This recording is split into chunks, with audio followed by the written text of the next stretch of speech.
Kita mulai aja.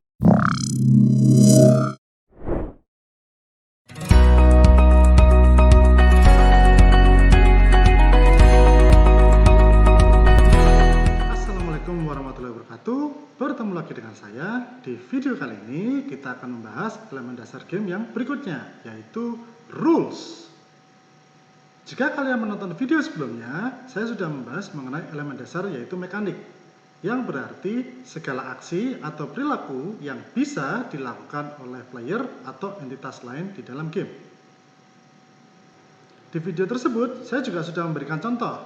Misalnya, pada game seperti Among Us, ada mekanik seperti membunuh atau masuk ke dalam ventilasi. Sedangkan pada game seperti sepak bola, ada mekanik seperti menendang atau mengumpan bola. Tapi sekarang mari coba kita pikirkan, dalam game Among Us, bagaimana cara kita membunuh? Ya betul, memang kita bisa membunuh dengan menekan sebuah tombol, sebab itu mekaniknya. Tapi yang jadi pertanyaan saya, kapan saya bisa menekan tombol itu? Apakah kapanpun? Atau setiap kali saya bertemu kru, saya bisa menekan tombol itu? Atau misalnya berapapun jauhnya saya dengan kru, saya bisa menekan tombol itu? Saya yakin kalau kalian bermain Among Us, kalian tahu jawabannya, bahwa tombol itu tidak boleh ditekan dengan semena-mena. Artinya, mekanik untuk membunuh kru sebenarnya memiliki batasan. Siapa yang membatasi? Disinilah kita berkenalan dengan elemen dasar game yang bernama rule. Nah, dari contoh tadi bisa kita simpulkan bahwa rule memiliki fungsi salah satunya untuk membatasi mekanik yang ada pada player atau entitas di dalam game. Mengapa perlu dibatasi? Jelas, supaya permainan menjadi lebih menarik. Coba kalian bayangkan, bagaimana jadinya jika dalam game Among Us kita boleh membunuh kapanpun, dimanapun. Atau dalam game sepak bola kita boleh men-tackle lawan dengan cara apapun.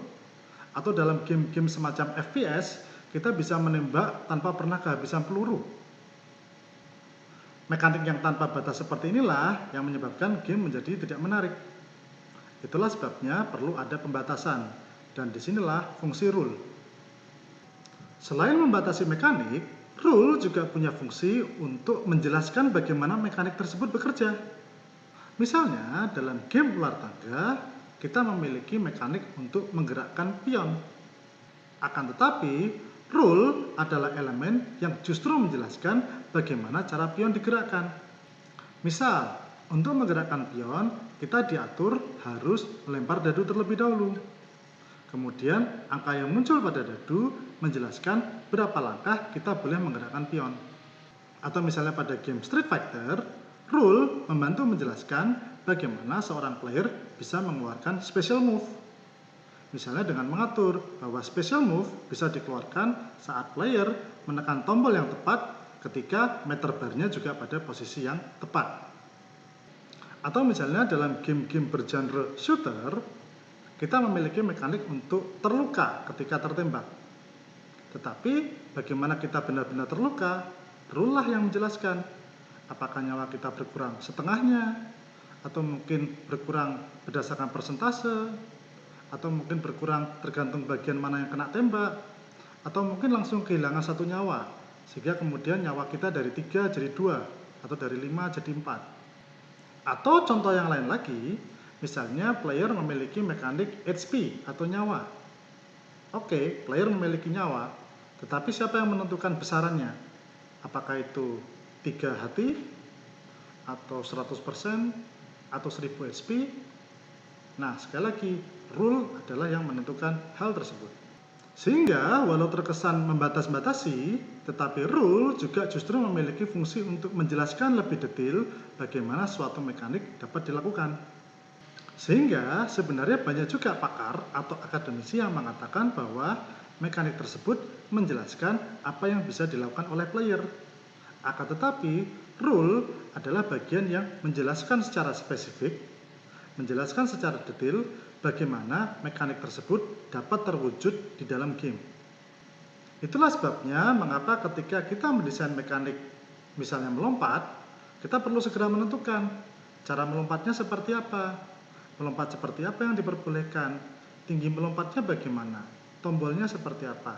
Nah, ketika kita masuk dalam pembicaraan seperti ini, kita sebenarnya bukan lagi membahas mekanik, tetapi rule dari mekanik tersebut.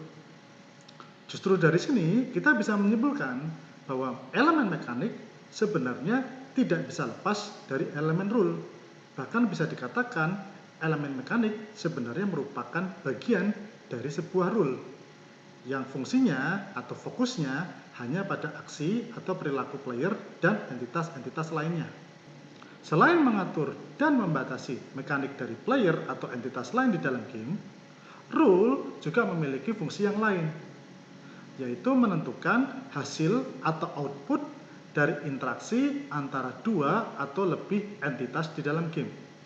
Sebagai contoh, misalnya pada game Super Mario Bros., apa yang terjadi ketika Mario bersentuhan dengan Goomba?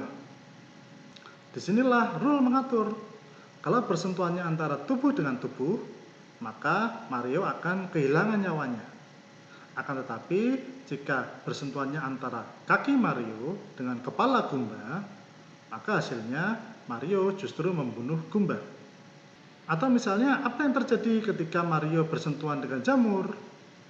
Rule mengatur bahwa ketika Mario bersentuhan dengan jamur, hasilnya adalah tubuh Mario menjadi lebih besar. Bagaimana kemudian jika Mario yang besar ini bersentuhan dengan bunga api atau fire flower? Untuk sentuhan yang pertama, maka Mario berubah sekarang bisa menembakkan bola api. Tapi untuk sentuhan yang kedua, ketiga, dan seterusnya tidak ada efek, hanya menambah poin saja. Atau dalam game sepak bola, rule mengatakan bahwa interaksi antar player bisa berujung kartu merah, kartu kuning, pelanggaran, atau mungkin sama sekali tidak terjadi apa-apa. Atau dalam game fighting seperti Tekken 7, rule mengatur bahwa ketika player ditinju oleh lawannya, maka nyawanya akan berkurang. Seberapa berkurang, rule juga yang mengatur. Atau dalam game Monopoly, rule juga mengatur ketika pion melewati garis start, maka player akan mendapatkan uang. Tapi jika berhenti pas di garis start, maka player tidak mendapatkan uang. Itu tadi adalah contoh-contoh bagaimana rule tidak hanya mengatur dan membatasi mekanik player, tetapi juga bisa mengatur interaksi antara player atau antara entitas-entitas yang ada di dalam game. Itulah sebabnya ketika kita mendesain sebuah rule, kita perlu memastikan bahwa tidak ada yang terlewat, terutama untuk hal-hal yang sifatnya krusial. Misalnya dalam game Premier League atau Serie A, goal setiap tim adalah untuk menang, tapi rule lah yang mengatur bagaimana menang ini didefinisikan. Kalau kalian sebagai game designer hanya mendefinisikan bahwa yang menang adalah yang poinnya paling banyak, ini bahaya. Sebab ada kemungkinan dua atau lebih tim yang mungkin mengakhiri kompetisi dengan poin yang sama. Makanya kalau kalian perhatikan, dalam game seperti Premier League atau Serie A, rule-nya benar-benar sangat ketat dan sangat jelas. Selain poin, mereka mungkin menggunakan selisih gol, gol yang lebih banyak, head to head, bahkan ada juga yang aturannya sampai alfabet dipakai ketika semuanya benar-benar sama. Memang kemungkinannya kecil, tapi kita tidak berani dong kalau suatu saat benar-benar dengan secara kebetulan sampai kejadian kemudian kita bilang, oh sorry, aturannya belum dibuat. Dari sini bisa kita simpulkan pentingnya membuat rule yang detail, ketat, dan juga spesifik. Tapi ingat bahwa rule yang ketat, detail, dan spesifik memang penting. Tapi tujuan dasar awal dari rule adalah bagaimana membuat game menjadi lebih menarik. Sehingga jika rule-nya terlalu ketat, kadang-kadang permainan bisa menjadi lebih tidak menarik. Sehingga di sini perlu banyak pertimbangan, perlu banyak balancing bagaimana menentukan rule yang tepat. Yang di satu sisi ketat, detail, tapi di sisi lain juga tetap membuat permainannya menjadi lebih menarik. Misalnya dalam game sepak bola, dulu mungkin tidak ada aturan bahwa ada pemain yang boleh menggunakan tangan. Tapi kemudian karena dirasa permainannya terlalu sulit, maka kemudian ada perubahan. Misalnya, kiper boleh menggunakan tangan. Atau pemain tidak boleh menggunakan tangan, tapi gawangnya diperkecil. Contoh lain, misalnya dalam basket, dulu tidak ada perbedaan antara 2 poin dengan 3 poin. Semuanya sama-sama 2 poin. Tapi kemudian kita berpikir, kasihan dong ada player yang bisa nembak bola jauh tapi ternyata nilainya sama saja dengan yang 2 poin. Makanya kemudian rule-nya diubah, membedakan antara 2 poin dengan 3 poin. Jadi sekali lagi, perlu ada balancing antara rule yang ketat, rule yang spesifik, dengan rule yang benar-benar membuat permainan menjadi lebih menarik. Selanjutnya, kita perlu sadari bahwa mendesain rule bukanlah hal yang mudah. Akan tetapi, ketika rule sudah jadi pun, memastikan bahwa rule berjalan terkadang juga ada tantangannya. Dalam game-game yang sifatnya digital, memaksakan rule berjalan tanpa ada yang melanggar itu sangat mudah, sebab semuanya diatur dengan program. Akan tetapi, untuk game non-digital, memastikan rule berjalan dengan tepat tidak mudah. Misalnya dalam game sepak bola, sering kita bingung atau emosi ketika kita melihat sesuatu yang pelanggaran dianggap bukan pelanggaran atau sebaliknya, sesuatu yang bukan pelanggaran dianggap pelanggaran.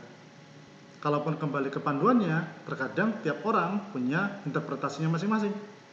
Atau ketika kalian memainkan board game, kadang-kadang mungkin kalian berpikir, ini sudah sesuai aturan belum sih? Ini sudah benar belum sih? Dibaca aturannya, tetap nggak paham. Itulah sebabnya dalam game non-digital harus diakui lebih sulit dalam menerapkan rule. Itu pun belum tentu semua orang paham dengan rule-nya. Sehingga apa yang bisa kita lakukan? Pertama jelas, kita perlu membuat buku panduan yang lengkap dan detail. Kedua, buku panduan tersebut harus menuliskan aturan-aturan yang sifatnya krusial. Sedangkan aturan yang lain, bolehlah agak dilupakan atau bolehlah agak ditaruh belakangan. Atau malah kadang-kadang itu kita serahkan pada kreativitas playernya. Terkadang ada juga developer yang membuat website atau forum yang menjelaskan aturan permainan lebih detail. Bahkan ada kadang-kadang section FAQ-nya, sehingga player bisa bertanya, oh yang saya lakukan salah, oh yang saya lakukan benar. Tapi oke lah, itulah suka duka seorang game designer dalam membuat rule. Yang penting, selalu lakukan balancing antara game yang menarik dengan game yang ketat atau detail. Selain itu, jangan malu untuk melakukan update atau patching rule. Supaya apa? Supaya kita bisa mencapai balancing yang lebih baik. Kita harus akui, mungkin rule yang awal kita buat bukanlah rule yang terbaik. Tapi kita selalu sadar bahwa kita selalu bisa melakukan perbaikan. Itu saja yang bisa saya sampaikan.